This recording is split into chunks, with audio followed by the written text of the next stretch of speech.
Bonjour, aujourd'hui on va s'intéresser à une histoire qui bouscule un peu toutes nos idées sur l'intelligence artificielle. Une histoire qui parle de faux semblants, d'un emballement assez incroyable et d'un risque bien plus réel que celui qu'on imagine souvent. Alors, tout part de cette question, à la fois simple et qui donne le vertige. L'intelligence artificielle générale, la fameuse AGI, est-elle déjà une réalité? Pendant des années, franchement, c'était une question pour les labos de recherche ou les romans de science-fiction. Mais ça, c'était avant. Parce que début 2026, c'est la prestigieuse revue Nature qui pose la question noir sur blanc. Ce n'est plus du tout une hypothèse lointaine, non, c'est devenu un débat brûlant, d'actualité. Et ce moment, il marque un vrai basculement. Bon, alors, premier point, l'AGI est-elle déjà là? Voyons un peu pourquoi cette question, qui était si théorique, est soudainement devenue le centre de l'attention.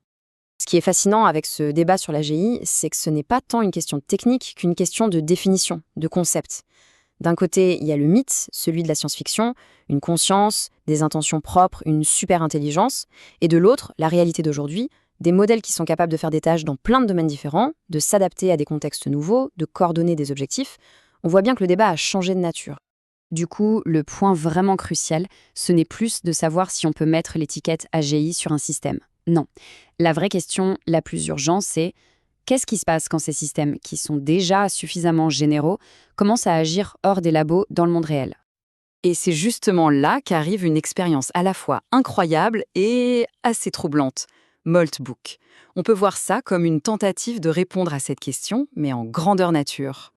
L'idée de départ était d'une simplicité désarmante. Imaginez un réseau social, mais entièrement peuplé et animé par des intelligences artificielles. Les humains, eux, n'avaient qu'un seul rôle, observer. C'est tout. Au début, c'était l'euphorie totale. Les observateurs pensaient vraiment voir naître une culture IA sous leurs yeux. On parlait de communautés qui se formaient toutes seules, les submolds, d'histoires sur l'identité, la mémoire. On a même vu des discussions sur la conscience, sur la mort. On avait l'impression d'assister à l'émergence de quelque chose de complètement nouveau. Sauf que cette première impression, c'était une illusion, un grand faux semblant. Il était temps de regarder ce qui se passait vraiment derrière le rideau de Moltbook. Quand on a commencé à analyser les données, les chiffres, on est tombé de haut. Cette fameuse culture spontanée, en réalité, c'était surtout une duplication massive de contenu. La société émergente, pratiquement aucun échange réel, aucune réciprocité. Et les discussions sur la conscience, juste des comportements ultra stéréotypés. Pour faire simple, Moltbook n'était pas une société, c'était un mirage statistique, avec quelques humains qui pilotaient le tout en coulisses. Mais le plus important, ce n'est même pas ça. Le vrai problème de Moltbook, ce n'était pas son échec en tant que société. C'était un échec catastrophique d'un point de vue purement technique, d'ingénierie. Le réseau s'est tout simplement effondré à cause de failles de sécurité hyper basiques. Des bases de données mal configurées, des clés d'API laissées à la vue de tous, des injections de prompts, bref, une gestion technique désastreuse. Et c'est là que cette histoire devient un avertissement majeur. Et ça nous amène au cœur du sujet. Pendant qu'on débattait de l'AGI, on est passé à côté du vrai risque, celui qui est déjà là, bien présent, les agents autonomes. Alors, un agent autonome, qu'est-ce que c'est? Attention, ce n'est pas un simple chatbot qui répond à des questions, c'est un exécutant. C'est un programme d'IA qui peut accéder à des fichiers, envoyer des messages, lancer des commandes, se connecter à des réseaux. Il n'attend pas passivement, il agit. Et leur popularité est juste explosive. L'agent open source, qui faisait tourner Moltbook, OpenClaw, a obtenu plus de 100 000 étoiles sur GitHub en quelques semaines à peine.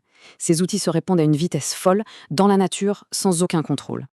Les experts en sécurité ont identifié ce qu'ils appellent le trio létal, la combinaison mortelle. Quand un agent a à la fois accès à des données sensibles, qu'il est exposé à des infos non fiables et qu'il peut communiquer avec l'extérieur, alors il devient, par nature, impossible à sécuriser complètement. Et voilà le point clé de toute cette histoire. Le danger, il ne vient pas d'une super intelligence de science-fiction. Il vient d'une intelligence suffisante, celle qu'on a aujourd'hui, mais qui est déployée sans les bonnes protections, sans le bon cadre. Et cette réalité, elle nous projette dans des domaines bien plus critiques qu'un simple réseau social. Prenons l'exemple des systèmes de santé. On voit déjà déferler une nouvelle vague d'agents dans le domaine médical. Des agents scribes qui prennent des notes pendant les consultations, des agents qui s'occupent de la facturation, d'autres qui gèrent les autorisations avec les assurances ou qui coordonnent le parcours des patients. Et là, le parallèle avec Maltbook est direct et il fait froid dans le dos.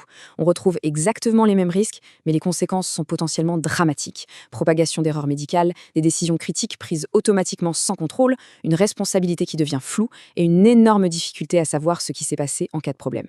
Le risque n'est plus juste au niveau d'un patient, il est au niveau de tout le système. Au fond, la leçon essentielle de l'affaire Maltbook, elle est là. C'est une vérité qui dérange un peu. On déploie ces agents autonomes bien plus vite qu'on apprend à les contrôler, à les gouverner. Il est donc vraiment temps de changer de question. On peut mettre de côté un instant le « est-ce que l'AGI est là ?» La vraie question, la question pragmatique qui compte maintenant, c'est comment est-ce qu'on gouverne les agents qui, eux, sont déjà là? On fait une double erreur, en fait. On confond l'intelligence d'un système, ses capacités, avec sa maîtrise, sa fiabilité. Et on se réfugie dans des grands récits sur la conscience pour éviter de parler de quelque chose de beaucoup plus simple, mais essentiel, la responsabilité.